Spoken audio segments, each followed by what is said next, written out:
Praise the lord. దేవుని అతి పరిశుద్ధ నామమునకు మహిమ కలుగును గాక. ఈ హోప్ ఫర్ టుడే వాక్య సందేశంలోనికి మీకు అందరికీ స్వాగతం. దేవుడు ఈ హోప్ ఫర్ టుడే వాక్య సందేశాల ద్వారా మిమ్మల్ని ఆశీర్వదించాలని, ఆధ్యాత్మిక ప్రయోజనాలు పొందుకోవాలని ప్రార్థిస్తూ వీటిని మీకు అందిస్తూ ఉన్నాం. నేటి సందేశము కొరకు యెహోషువ గ్రంథము 3వ అధ్యాయము 7వ వచనాన్ని మనం చదువుతాం. యెహోషువ గ్రంథము 3వ అధ్యాయము 7వ వచనము. అప్పుడు యెహోవా యెహోషువతో ఇట్లనెను, నేను మోషేకు తోడయుండునట్లు నీకును తోడయుందునని ఇశ్రాయేలీలందరూ ఎరుగున్నట్లు నేడు వారి కన్నుల ఎదుట నిన్ను గొప్ప చేయ మొదలుపెట్టెదను.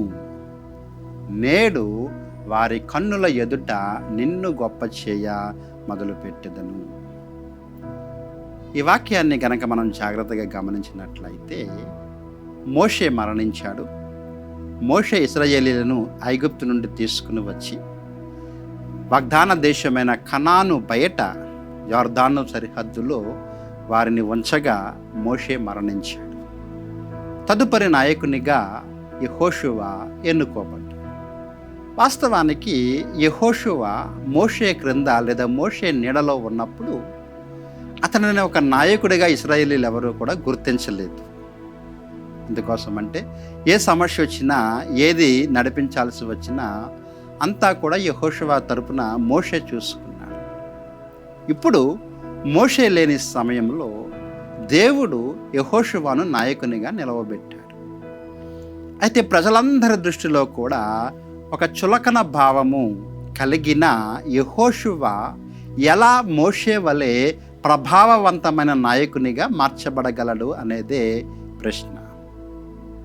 కానీ దేవుడు చెబుతూ ఉన్నాడు, వారి కన్నుల ఎదుట ఎవరైతే నిన్ను గూర్చి అనుమానము కలిగి ఉన్నారో, ఎవరైతే నిన్ను తక్కువగా చూస్తూ ఉన్నారో, ఎవరైతే నీ ఎడల ఒక చులకన భావము కలిగి ఉన్నారో, వారి కన్నుల ఎదుట నిన్ను గొప్ప చేయుదును అని దేవుడు చెబుతూ ఉన్నాడు.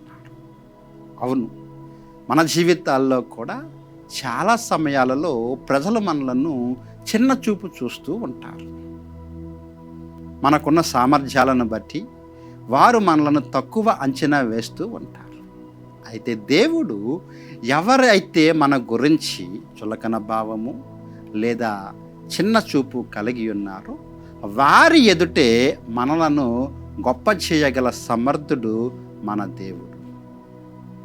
అందరూ మోషేను ఎలాగైతే గౌరవించి ఒక నాయకునిగా గుర్తించారో, దేవుడు కూడా యెహోషువను కూడా దేవుడు ఆ విధంగా ఒక చక్కని ప్రభావవంతమైన నాయకునిగా యెహోషువను నిరూపించాడు దేవుడు.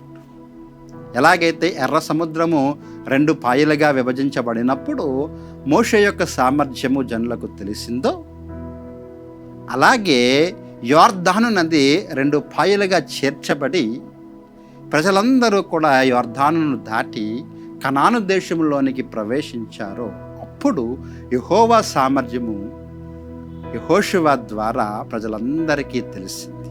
అప్పుడు యెహోషువ నాయకత్వాన్ని ప్రజలందరూ కూడా అంగీకరించారు.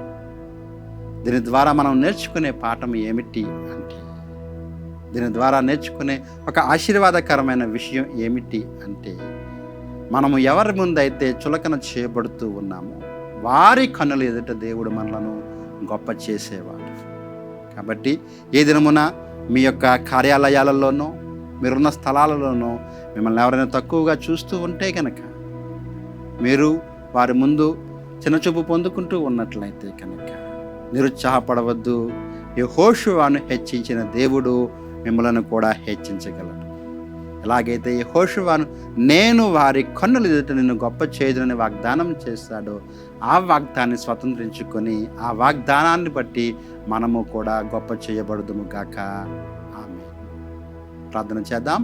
ప్రేమగల ప్రభువా, యెహోషువ జీవితంలో మీరు చేసిన ఘనమైన కార్యాన్ని బట్టి, అతనిని ఇశ్రాయేలీలందరి ఎదుట మీరు ఘనపరిచిన విధానాన్ని బట్టి స్తోత్రాలు. మా ప్రియులను మీ చేతులకు అప్పగిస్తున్నాను. వారి యొక్క కార్యాలయాలలోనూ వారి యొక్క వర్కింగ్ ప్లేసెస్లో బహుశా ఇటువంటి అవమానాన్ని ఎదుర్కొన్నట్లయితే వారిని వారి కన్నుల ఎదుట మీరు హెచ్చించండి. తద్వారా మీ నామానికి మహిమ తెచ్చుకుంటారని నమ్మొచ్చు. యేసు నామములో ఈ ప్రార్థన అడిగి వేడుకుంటున్నాము తండ్రి. ఆమేన్. God bless you friends. దేవుడు మిమ్మల్ని హెచ్చించునుగాక. ఆమేన్.